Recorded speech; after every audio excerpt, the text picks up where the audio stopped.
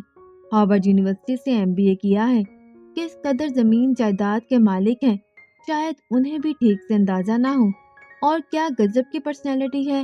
میں نے ایسا خوبصورت مرد اپنی زندگی میں کوئی اور نہیں دیکھا۔ پھر وہ کوئی انجان تو نہیں ہے؟ 2.5-3 مہینے سے تم دونوں ایک ساتھ ایک چھت کے نیچے رہ رہے ہو، ان کی ہر اچھی بری عادت سے تم واقف ہو، اور رخصت ہو کر بھی تمہیں کہیں اور نہیں جانا۔ شادی کے بعد بھی تم اپنے اسی گھر میں رہو گی۔ سب سے بڑھ کر یہ کہ نور الہدیٰ کو تمہاری بہت پرواہ ہے۔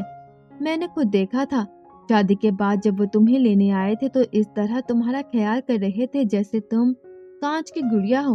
اور وجدان کیا ہے؟ صرف LLB ہی تو کیا ہے، ابھی تو اسے اپنا کیریئر بنانا ہے، اسٹیٹس اچھا ہے، مگر نور الہدیٰ کی طرح کروڑوں کا مالک تو وہ نہیں۔ پرسنالٹی ٹھیک ٹھاک ہی ہے، مگر نور الہدیٰ کی طرح ڈیشنگ نہیں۔ وجدان کہیں بھی نور الہدیٰ کے سامنے نہیں ٹکتا، اس میں ہے ہی کیا جو نور الہدیٰ کے سامنے ٹک پائے۔ ملیحہ نے سمیرہ کو دیکھا اور تھکی تھکی سی آواز میں کہا، اس میں کیا ہے سمیرہ، مجھے نہیں معلوم، مگر جس پل وہ میرے ساتھ ہوتا ہے لگتا ہے یہی زندگی ہے۔ اس کے لہجے میں کوئی تو بات ایسی تھی کہ سمیرہ نے گھبرا کر اس کا چہرہ اپنے ہاتھوں میں بھر لیا۔ ملیحہ، یہ بس کچھ دن کی تکلیف ہے، صبر سے جھیل لو، پھر دیکھنا نور الہدیٰ کبھی تمہیں تکلیف ہونے نہیں دیں گے، وہ تمہیں خوش رکھیں گے۔ وہ عاجزی سے بولی، میں جانتی ہوں سمیرہ، وہ مجھے خوش رکھیں گے۔ بھلا یہ کیسے ہو سکتا ہے کہ میں ہادی بھائی کے ساتھ خوش نہ رہوں مگر زندہ نہیں رہوں گی؟ ملیحہ، تمہیں کیا ہو گیا ہے؟ کیوں تم پاگلوں جیسی باتیں کر رہی ہو؟ سمیرہ نے اسے شانوں سے پکڑ کے جھنجھوڑ دیا اور ملیحہ ایک دم ہی پھوٹ کر رو پڑی۔ سمیرہ نے اس کے آنسو پونچھتے ہوئے نرمی سے کہا، اس طرح خود کو تھکانے کا کیا فائدہ، سنبھالو خود کو، اور جو ہو رہا ہے ہو جانے دو۔ وہ اذیت سے بولی، ہو تو جانے دوں، پر میں جب خود کو اس کے بغیر سوچتی ہوں تو میرا دم گھٹتا ہے۔ ملیحہ پلیز۔